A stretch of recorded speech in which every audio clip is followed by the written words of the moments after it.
चमत्कार और अद्भुत कार्य से भरी हुई है ये पिक्चर। बड़े ध्यान से देखिए एक बार। ये क्या है? कोई भाग रहा है? क्यों भाग रहा है? कहाँ भाग रहा है?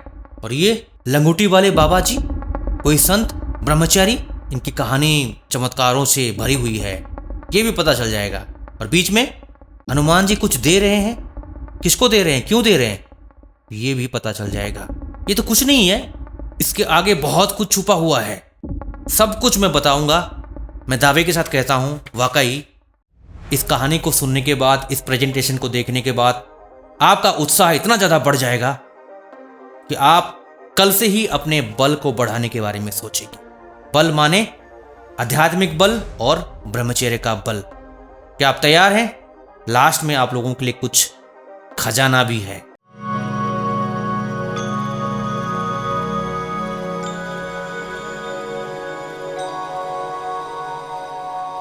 नमस्कार, स्वागत है आप सबका एक ज़बरदस्त प्रेजेंटेशन में। आज के इस प्रेजेंटेशन में आपको बहुत इन्फॉर्मेशन मिलने वाली है, साथ में आपका उत्साह दोगुना होने वाला है।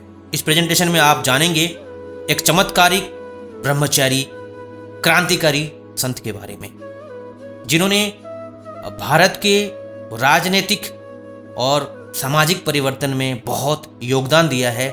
साथ में मनुष्य मात्र का कैसे आध्यात्मिक विकास हो तेजी से, उसके ऊपर बहुत कार्य किया है। समर्थ रामदास जी को एक योद्धा संत भी कहा जाता है, क्योंकि उन्होंने धर्म की रक्षा के लिए राजाओं को प्रेरित किया था। समर्थ रामदास जी की खास बात यह है कि इनके कार्य में पग पग पर साक्षात भगवान राम और हनुमान जी साथ देते थे और उनको प्रेरणा देते थे, उनकी हेल्प करते थे। तो देखते हैं नेक्स्ट स्लाइड। थोड़ा ध्यान देंगे, ये सब रेफरेंसेस हैं जिसके आधार पर हमने ये प्रेजेंटेशन बनाया है। दासबोध, जिसको श्री समर्थ रामदास स्वामी ने स्वयं लिखा है। मनोबोध, श्री समर्थ रामदास स्वामी ने लिखा है। वेदिले सूर्यमंडला रविंद्र भट्ट ने लिखा है। श्री समर्थ संप्रदायची कागज पत्रे, अर्थात समर्थ संप्रदाय में जो भी कुछ कागजात हैं उसके आधार पर भी ये प्रेजेंटेशन बनाया गया है। एक बहुत ही अच्छा काम हुआ है 18वीं सेंचुरी में। बहुत बड़े विद्वान हुए जिनका नाम है महीपति, जिन्होंने रचना की है संत विजय के ऊपर। समर्थ रामदास जी के ऊपर आधारित है सब कुछ। वो उसको ट्रांसलेट किया है जस्टिन ई अवोट ने। जबरदस्त, मतलब इंग्लिश में ट्रांसलेट किया है, तो उसको भी हमने लिया है। उसके आधार पर भी हम ये प्रेजेंटेशन आपके सामने रख रहे हैं। dasbodh.com, ramdasswami.org, यहाँ से हमने इंफॉर्मेशन ली है और आपके सामने ये प्रेजेंटेशन रख रहे हैं। तो समर्थ रामदास जी का पूरा नाम है नारायण सूर्याजी पंत थोसर। 1608 में इनका जन्म होता है। 1681 में स्वर्गवास होता है। महाराष्ट्र के जाम्ब में इनका जन्म हुआ था। और फिलोसफी क्या है? भक्ति योग, ज्ञान योग, कर्म योग, अद्वैत वेदांत, यानी कि सब कुछ कवर कर लिया था इन्होंने। मास्टर थे हर चीज में, भक्ति योग में भी, ज्ञान योग में भी, कर्म योग में भी, अद्वैत वेदांत में भी। Perfect spiritual master. तो इनकी रचनाएं क्या क्या है? दासबोध, जिसके बारे में मैं आगे भी बताऊंगा।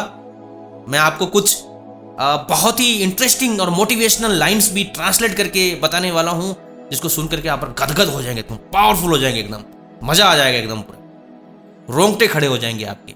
बने रहिए।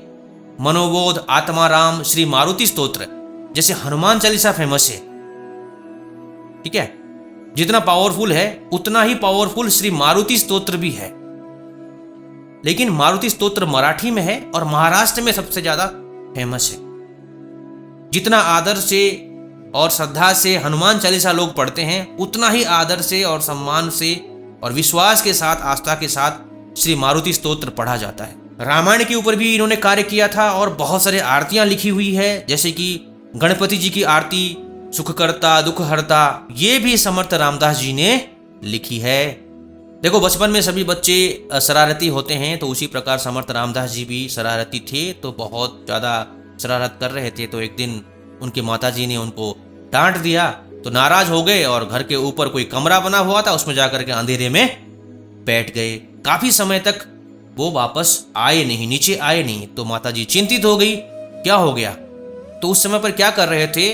बालक नारायण ध्यान मग्न थे और भगवान राम जी उनको प्रेरणा दे रहे थे कि तुमको आगे बहुत कुछ काम करना है और तुम्हारे काम में साक्षात हनुमान जी मदद करेंगे और तुम्हारी रक्षा भी करेंगे।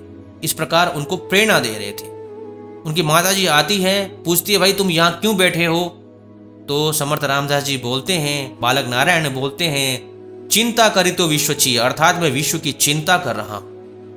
विश्व की चिंता इसलिए कर रहा हूँ क्योंकि अभी मुगलों का शासन चल रहा है, चारों तरफ अत्याचार हो रहा है, शोषण हो रहा है, महिलाओं के ऊपर अत्याचार हो रहा है, साधारण मनुष्य के ऊपर टैक्स लगाया जा रहा है, दुख का माहौल है, अफरा तफरी मची हुई है, तो मुझे कुछ करना ही पड़ेगा, देश की रक्षा करनी पड़ेगी, धर्म की रक्षा करनी पड़ेगी। तो उनकी माताजी बोलती है कि अभी तो तुम्हारी शादी का समय है।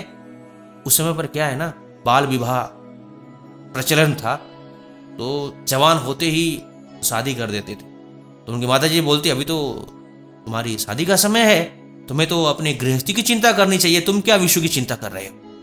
समर्थ रामदास जी बोलते हैं मुझे विश्व की चिंता करनी पड़ेगी, मैं नहीं करूंगा तो कौन करेगा, उसीलिए तो मेरा जन्म हुआ है। उनकी माताजी बोलती है बेटा ऐसा नहीं चलेगा, तुम मुझे वचन दो कि विवाह के उस एक पर्टिकुलर रस्म तक तुम खड़े रहोगे, बिल्कुल भी नहीं हिलोगे, वचन देना पड़ेगा, माताजी की आज्ञा है। तो समर्थ रामदास जी बोलते ठीक है, एक होता है ना एक रस्म, वहां तक मैं खड़ा रहूंगा, उसके बाद का कुछ पता नहीं। ये तो नहीं बोल देंगे उसके बाद क्या करूंगा मैं, लेकिन बोले हाँ ठीक है मैं खड़ा रहूंगा। तो फिर क्या होता है आगे देखते हैं। तो विवाह का समय हो जाता है। यहां पर एक इंटरेस्टिंग घटना घटती है। सारी प्रथा चल रही होती है, मंत्रोच्चारण हो रहा होता है, सब चल रहा होता है। अचानक जैसे कि पंडित बोलता है शुभ मंगल सावधान, ये एक रस्म है, जैसे कि ये बोला जाता है ना, उसके बाद फिर विवाह बंधन में व्यक्ति को बंधना ही पड़ता है, उसके आगे सारी जिम्मेदारियों को निभाना पड़ता है। जैसे कि सावधान शब्द सुना ना, तो समर्थ रामदास जी अलर्ट हो गए, अब तो सावधान होना पड़ेगा, अब आर पार की लड़ाई लड़नी पड़ेगी, या तो टिकना है या तो जाना है। तो सावधान शब्द सुनते ही सावधान हो गए और चल दिए, वेदी छोड़ करके भागे, सीधे जंगल में चले गए, भागे और अलग अलग आध्यात्मिक जगह पर गए, मंदिरों में गए। तो अल्टीमेटली उनको भगवान राम ने प्रेरणा दी कि तुम जाकर के नासिक के नंदिनी नदी के किनारे रहो और वहां पर तपस्या करो। तो ऐसी उनको प्रेरणा होती है, तो वहां जाकर के उन्होंने तपस्या स्टार्ट की। अब आगे देखते हैं क्या किया उन्होंने। नंदिनी नदी के किनारे नासिक में उन्होंने 12 वर्षों तक कठिन तपश्चर्या की। एक दिन में 1200 बार सूर्य नमस्कार करते थे और नदी के अंदर खड़े खड़े पानी में 4 से 5 घंटे तक भगवान राम का चिंतन करते थे, मंत्रों का उच्चारण करते थे।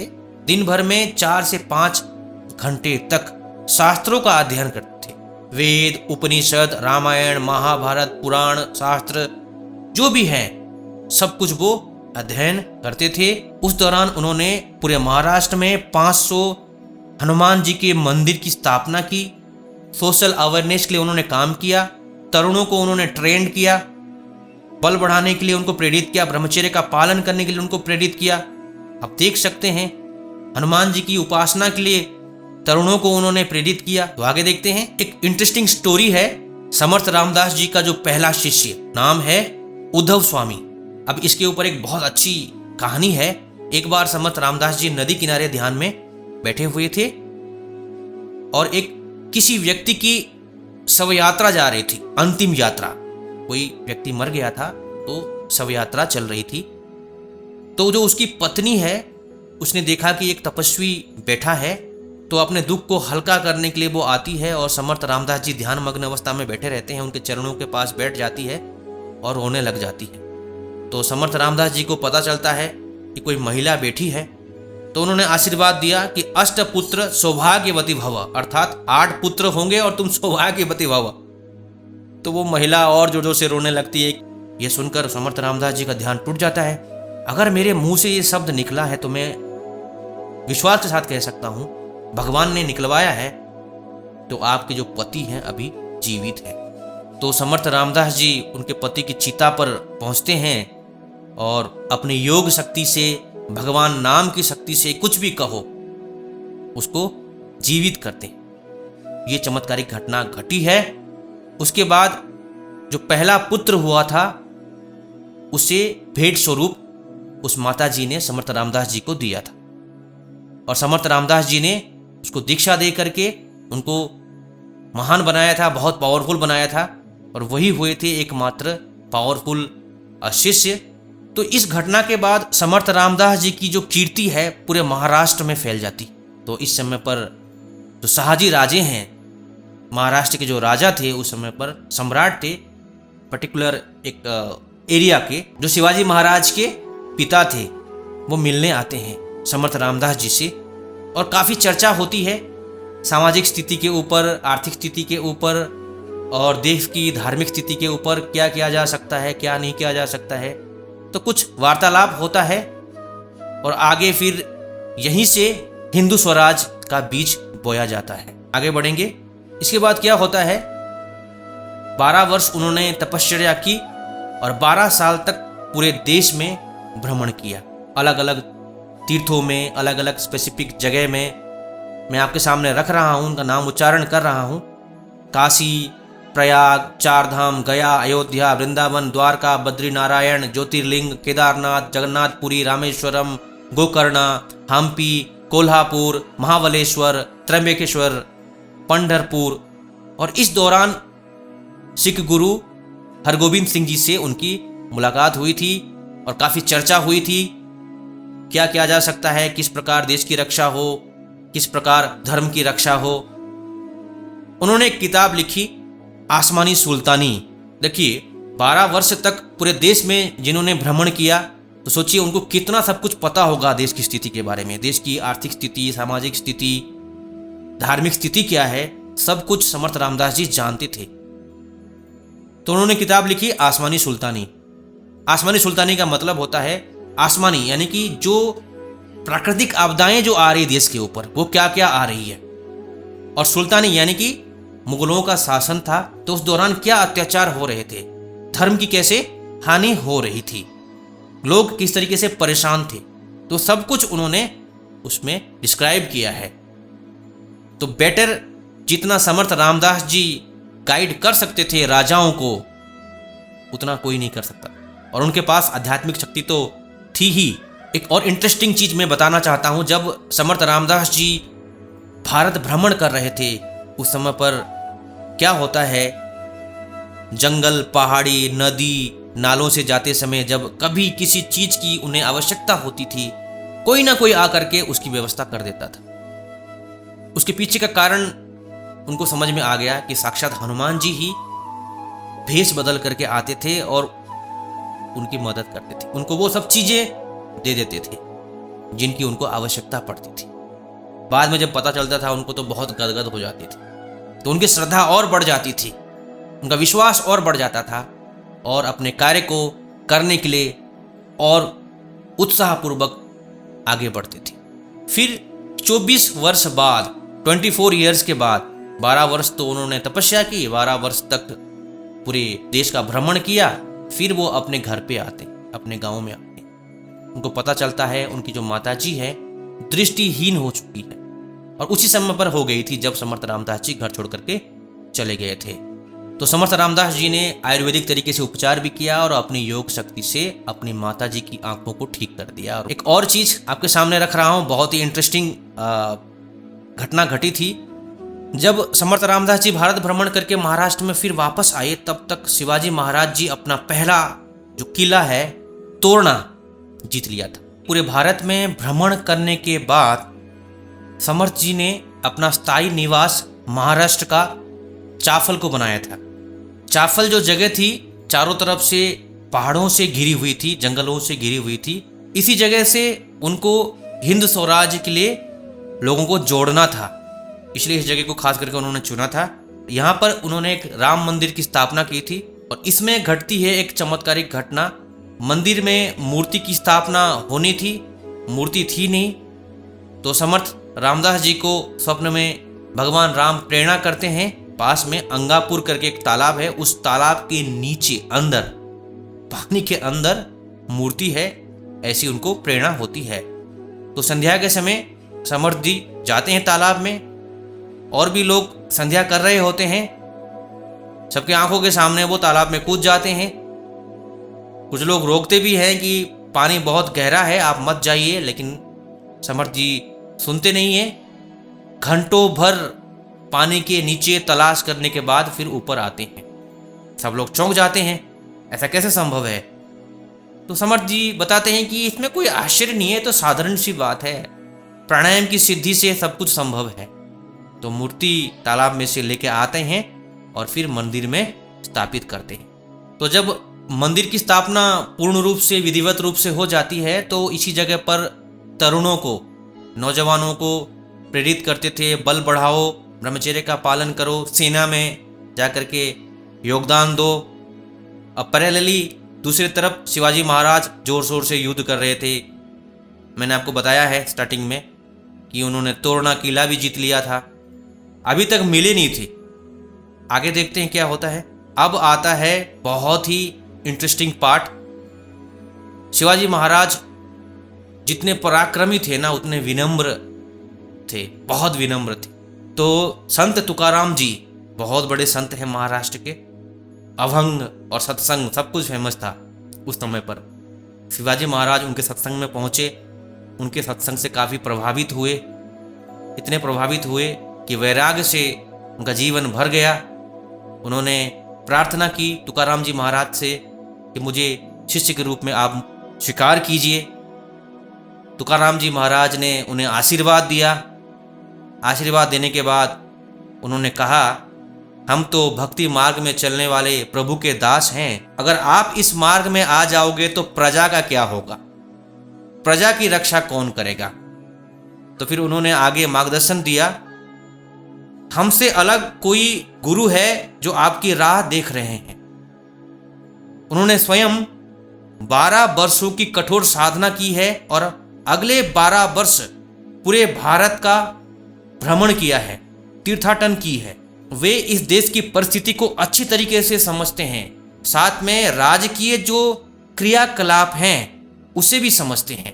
अभी वे कृष्ण नदी के किनारे तरुणों को ट्रेनिंग दे रहे हैं, उनके अंदर एक क्रांति ला रहे हैं, एक आध्यात्मिक क्रांति ला रहे हैं। देश और धर्म की रक्षा के लिए वो क्रांति ला रहे हैं, लोगों को जगा रहे हैं। उनसे जाकर के आप मिलिए और उनसे प्रार्थना कीजिए। अगर वे आपको शिष्य के रूप में स्वीकार करते हैं तो आपकी आगे की यात्रा सुगम और सरल हो सकती है। तो इस प्रकार मार्गदर्शन देने के बाद तुकाराम जी ने प्रस्थान किया। तो छत्रपति शिवाजी महाराज के हृदय में बहुत तड़प जगी। उन्होंने नाम तो सुना था, लेकिन कभी ऐसा सोचा नहीं था कि कभी जाके मिलूं मैं। तुकाराम जी महाराज ने जब उनको प्रेरित किया तो उनसे रहा नहीं गया और अल्टीमेटली वो जा करके समर्थ रामदास जी से मिले। समर्थ रामदास जी और शिवाजी महाराज में काफ़ी चर्चा होती है और आगे किस प्रकार हिंद स्वराज की स्थापना करनी है उसके ऊपर उपदेश करते हैं। फिर आगे बढ़ते हैं। इसको कहते हैं शिव समर्थ योग। समर्थ रामदास जी शिवाजी महाराज को गुरु दीक्षा देते हैं, गुरु मंत्र की दीक्षा देते हैं। एक खास बात आपको बताना चाहता हूं, समर्थ रामदास स्वयं शिवाजी महाराज के अंदर भगवान राम को देखते थे। कैसे देखते थे? शिष्य के रूप में नहीं, शिष्य के रूप में तो देखते थे, उपदेश तो देते थे, लेकिन साथ में भगवान राम को शिवाजी महाराज के अंदर देखते थे। समर्थ रामदास जी के आशीर्वाद से, उपदेश से, मार्गदर्शन से, आध्यात्मिक ज्ञान से शिवाजी महाराज को भी ज्ञान होता है, ईश्वर का दर्शन होता है, ब्रह्म ज्ञान होता है। उसके बाद साथ में राजकाज भी वो संभालते हैं। तो इसी प्रकार जीवन में जब जब शिवाजी महाराज को आवश्यकता पड़ी, महत्वपूर्ण कुछ निर्णय लेना है जीवन के संबंध में, राजकाज के संबंध में, कोई भी ऐसी जानकारी और कोई भी ऐसा मार्गदर्शन की आवश्यकता पड़ी, तब तब उन्होंने समर्थ रामदास के साथ साक्षात्कार किया, उनसे उपदेश लिया और उसके हिसाब से आगे का कार्यभार संभाला है। काफी समय से एक मतभेद भी चल रहा है समर्थ रामदास जी और छत्रपति शिवाजी महाराज जी के जो गुरु शिष्य का संबंध है, इसके ऊपर अगर आप प्राचीन लेखकों की पुस्तक पढ़ेंगे तो आपको क्लियर हो जाएगा और आपका संदेह दूर हो सकता है। छत्रपति शिवाजी महाराज और समर्थ रामदास जी के बीच में काफी पत्र व्यवहार होता था। तो एक बार क्या होता है, बीजापुर से सरदार निकलता है, जिनका नाम आप लोगों ने सुना होगा, अफजल खान, आक्रमण करने के उद्देश्य से। तो समर्थ रामदास जी एक श्लोक के माध्यम से शिवाजी महाराज को सावधान करते हैं और एक मैसेज भेजते हैं, और इस श्लोक को डिकोड केवल शिवाजी महाराज ही कर सकते थे। किस तरीके से इसको डिकोड करना था, और जो पत्र व्यवहार हुआ है उसी का ही ओरिजिनल है ये, उसको प्रिंट किया गया है स्पष्ट रूप से। आप देखेंगे इस श्लोक को ध्यान से, ये बड़ा श्लोक है लेकिन इसको डिकोड करना था। पहला जो अक्षर है श्लोक का, तो स्टार्टिंग का, उसे लेना है, उसे निकालना है। जैसे कि यहाँ पर है विवेक, विवेके, वी को निकालना है, यहाँ पर जाणार में जा को निकालना है, यहाँ पर पुढ़िल में पू को निकालना है, यहाँ पर र को निकालना है, यहाँ से चा निकालना है, यहाँ से स निकालना है, यहाँ से र, यहाँ से ता, यहाँ से र, यहाँ से नी, यहाँ से घा, यहाँ से ला, इस तरीके से। तो ये जो मैसेज बनता है, बीजापुरचा सरदार निघाला आहे, ठीक है ना, सूचित करते हैं समर्थ रामदास जी, बस सावधान हो जाओ। तो देखिए ये श्लोक बहुत ही जबरदस्त श्लोक है। अब इसको पढ़ोगे तो कुछ ना कुछ आध्यात्मिक मैसेज भी आपको मिलेगा, पूरे को अगर समझोगे तो, लेकिन इसको डिकोड करने से ये भी उसकी मीनिंग निकलती। तो सोचने वाली बात है, कितने विद्वान व्यक्ति थे समर्थ रामदास जी, कितने समर्थ थे।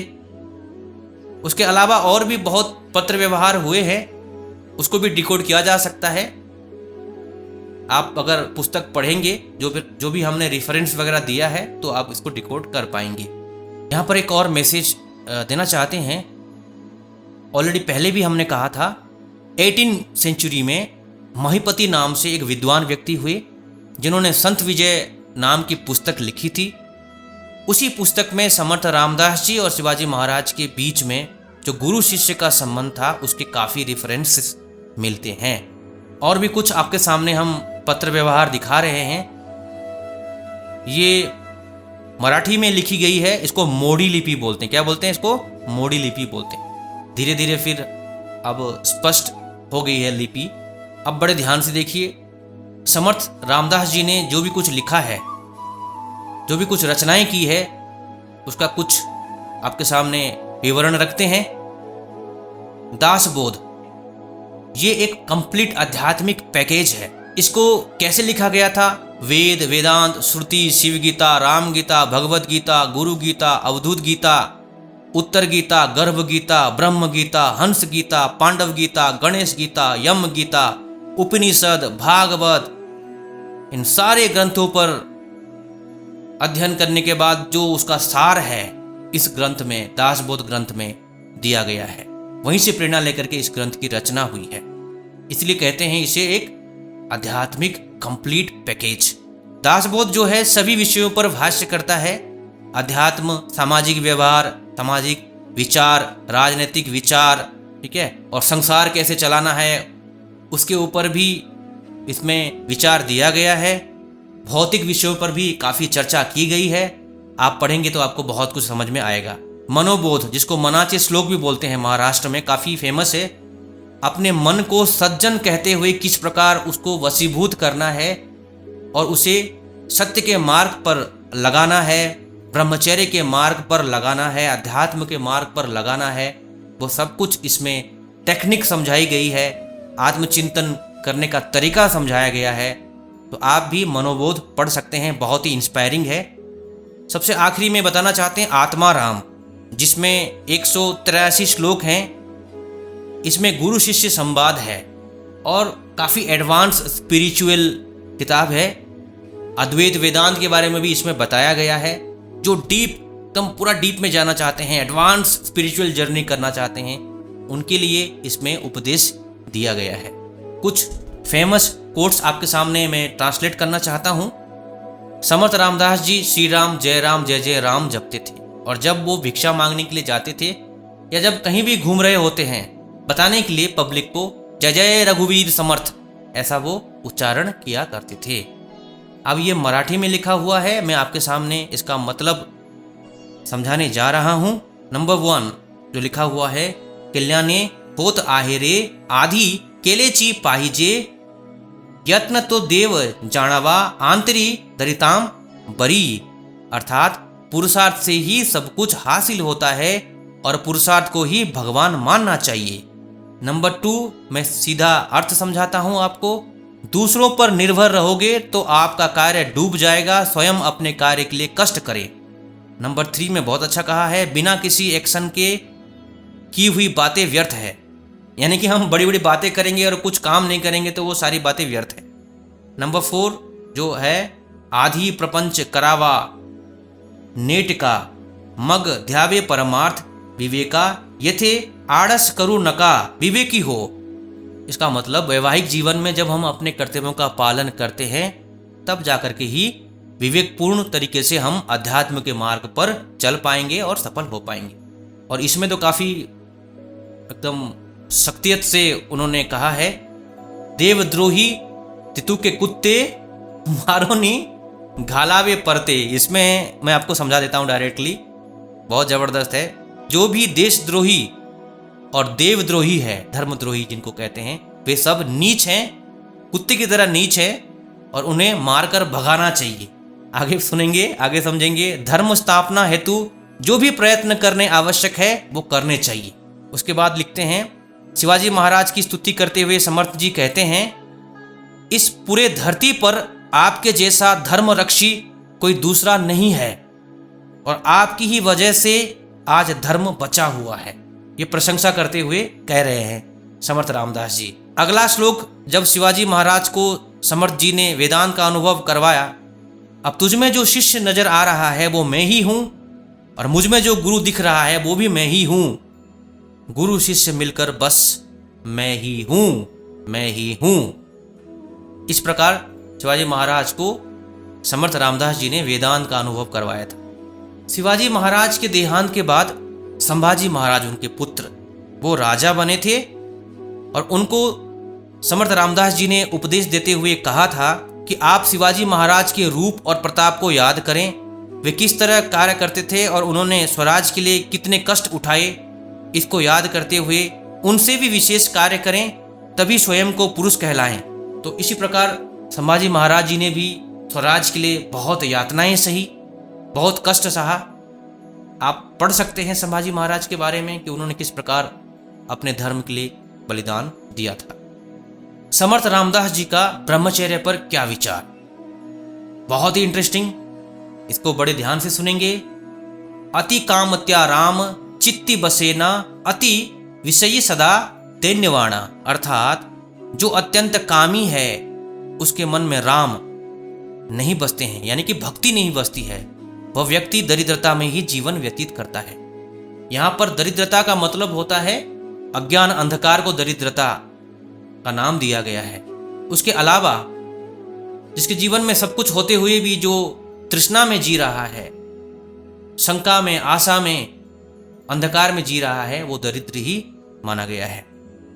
नंबर 2 में कहा है, यह श्लोक मनोबोध में आता है, जहां समर्थ जी ने मन को समझाते हुए कहा है, हे मन, क्रोध दुख का परम कारण है, इसलिए इससे दूर रहो तथा काम वासना अनेक प्रकार के दोषों का कारण है, उसके अधीन मत बनो। उसके बाद समझाते हैं, जिसके मुख में राम नाम है उसे काम वासना से नहीं बांधा जा सकता। भगवान का जो भक्त होता है काम को मारने में सक्षम है और ऐसे ब्रह्मचारी हनुमान जी इस जगत में धन्य है। इस प्रकार हनुमान जी की भी स्तुति कर रहे हैं। इसमें स्पष्ट रूप से कह देते हैं, किसी व्यक्ति की वासना पूर्ति होने पर वो अत्यधिक मात्रा में बढ़ती रहती है। ठीक है, तो आप लोग मिसगाइडेड नहीं होना है। जो ऐसा कहता है संभोग से समाधि हो जाएगी, उसको भोगो, इच्छा खत्म हो जाएगी, उससे आगे निकल जाओगे, फिर समाधि की प्राप्ति हो जाएगी, ऐसा आज तक ना किसी को हुआ है ना कभी होगा, क्योंकि ये सनातनिक सिद्धांत है और प्रैक्टिकल सिद्धांत है। इसी एक बात को कई शास्त्रों ने दोहराया है, संतों ने भी दोहराया है, जितना ज़्यादा आप वासना की पूर्ति में लगेंगे वासना उतनी बढ़ती जाती। जैसे हम अग्नि में जब घी डालते हैं तो अग्नि बढ़ती रहे। समर्थ रामदास जी के समय में महाराष्ट्र में एक और प्रसिद्ध संत हुए हैं जिनका नाम है वामन पंडित। उन्होंने कहा है समर्थ रामदास जी के बारे में, सुखदेव जी जैसा जिनका संपूर्ण वैराग्य है, जिन योगेश्वर का ज्ञान महर्षि वशिष्ठ जी जैसा है और महर्षि वाल्मीकि जैसा कवित्व जिनके पास है, ऐसे सदगुरु रामदास जी को मेरा प्रणाम। और ये जो पेंटिंग है ओरिजिनल पेंटिंग है समर्थ रामदास जी की। तो आज के लिए इतना ही। मटेरियल देने से पहले मैं आप लोगों को कहना चाहता हूं कि आप एनी हाउ हमारा टेलीग्राम चैनल ज्वाइन कर लीजिए, डिस्क्रिप्शन में लिंक है, क्योंकि एक खास लाइव चैट होने वाला है, खास लाइव चैट होने वाला है। अगर आपकी कुछ शंका है तो भी दूर कर सकते हैं और काफ़ी इंटरेस्टिंग और स्पिरिचुअल डिस्कशन होने वाला है। और इस वीडियो को अधिक से अधिक शेयर कीजिए। डिस्क्रिप्शन में एक और लिंक है, जिस लिंक में आप विजिट करेंगे तो आपको इस प्रेजेंटेशन के संबंधित कुछ किताबें भी मिल जाएगी, उन्हें भी आप पढ़िए, अपने ज्ञान को बढ़ाइए। मिलते हैं अगले इंटरेस्टिंग वीडियो में।